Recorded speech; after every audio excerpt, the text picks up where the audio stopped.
দর্শক, ত্রয়োদশ জাতীয় সংসদ নির্বাচনের দিন যতই ঘনিয়ে আসছে ততই কিন্তু প্রার্থীরা তাদের প্রচারণায় ব্যস্ত হয়ে পড়ছেন। বিভিন্ন গ্রাম থেকে গ্রামান্তরে গিয়ে তাদের উঠান বৈঠক থেকে শুরু করে তারেক রহমানের যে 31 দফা লিফলেট সেটাও কিন্তু তারা বিতরণ করছেন। আমরা আজকে নির্বাচনের অংশ হিসেবে নেত্রকোনা কেন্দ্র আটপাড়ার নেত্রকোনা 3 আসনে এখানে আমরা আছি। আমাদের সাথে উপস্থিত আছেন জেলা বিএনপির সাধারণ সম্পাদক ডক্টর রফিকুল ইসলাম হিলালি। আসলে আপনারা তো এখানে কাজ করছেন, দীর্ঘদিন যাবৎ কাজ করে যাচ্ছেন। আমরা জানি যে আপনি 70টি বছর নির্বাচনে আওয়ামী লীগ সরকারের আমলে নির্যাতন, হয়রানি, কারাভোগ করেছেন। এখন তো সামনে নির্বাচন। আমরা যতটুকু দেখেছি এই এলাকায় শিক্ষা, স্বাস্থ্য, কৃষিতে একটু পিছিয়ে আছে, সড়ক যোগাযোগ ব্যবস্থাও তেমন ভালো না। আপনার নির্বাচিত হলে কী করণীয় করবেন? আমাদের প্রত্যেকটা এলাকার যোগাযোগ ব্যবস্থার উপর নির্ভর করবে এই এলাকাটা কতটা স্বাবলম্বী হবে, কতটা শিক্ষায় শিক্ষিত হবে। যোগাযোগ ব্যবস্থা উন্নয়ন থাকবে আমার প্রধান লক্ষ্য। আমি শিক্ষার প্রসারে উৎসাহিত করার লক্ষ্যে আমি প্রত্যেকটা এলাকায় অভিভাবক সমাবেশ আয়োজন করব।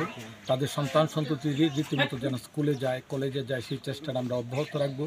বিশেষ করে মেয়ের যারা রয়েছে তারাও যাতে শিক্ষা প্রতিষ্ঠানে নির্বিঘ্নে, নিশ্চিন্তে, নিরাপদভাবে পড়াশোনা করতে পারে সেই ব্যবস্থা তদারকি করব।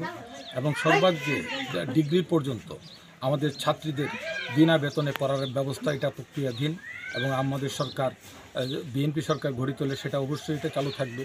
কৃষকদের উন্নয়নের লক্ষ্যে আমাদের ভর্তুকির পরিমাণ বাড়িয়ে দেব।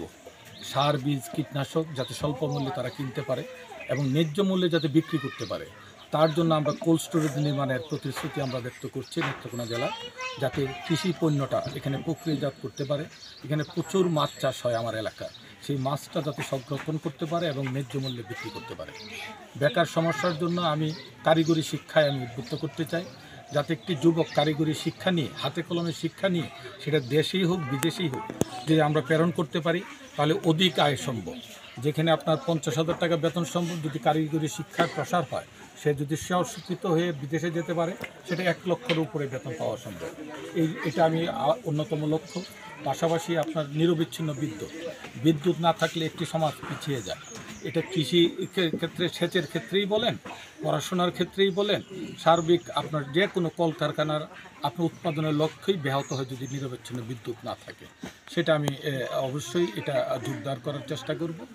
এবং বিশেষ করে যে স্বাস্থ্যসেবার ক্ষেত্রে নিয়মিত শিক্ষক মণ্ডলী, নিয়মিত চিকিৎসকবৃন্দ যাতে হাসপাতালে আসেন, রুগীরা পর্যাপ্ত সেবা পায়, বিনামূল্যে ওষুধ পায়, সেটা তদারকি আমি করব।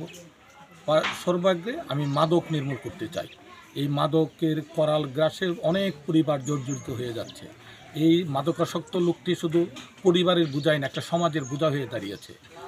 সমাজে যত অনাচার, যত অবিচার, চুরি, ডাকাতি, ছিনতাই, প্রত্যেকটির অন্যতম কারণ হলো মাদক। এই মাদক যদি আমরা নির্মূল করতে পারি, সমাজ উন্নত হবে, পরিবার উন্নত হবে। এটা আমার অন্যতম লক্ষ্য।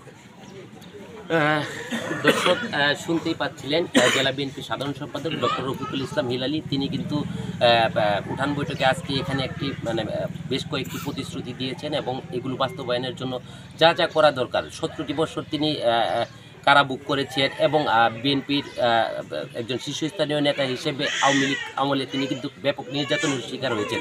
এখন তো তার সুদিন এসেছে। তিনি প্রতিশ্রুতি দিয়েছেন যে এই এলাকায় মানুষের শিক্ষা, স্বাস্থ্য, কৃষি এবং মাদক নির্মূল করার জন্য যা যা করণীয় দরকার, নির্বাচিত হতে পারলে তিনি তাই করবেন বলে আমাদেরকে জানিয়েছেন। এই ছিল নেত্রকোনা কেন্দ্র থেকে নির্বাচনী প্রচারণার সর্বশেষ।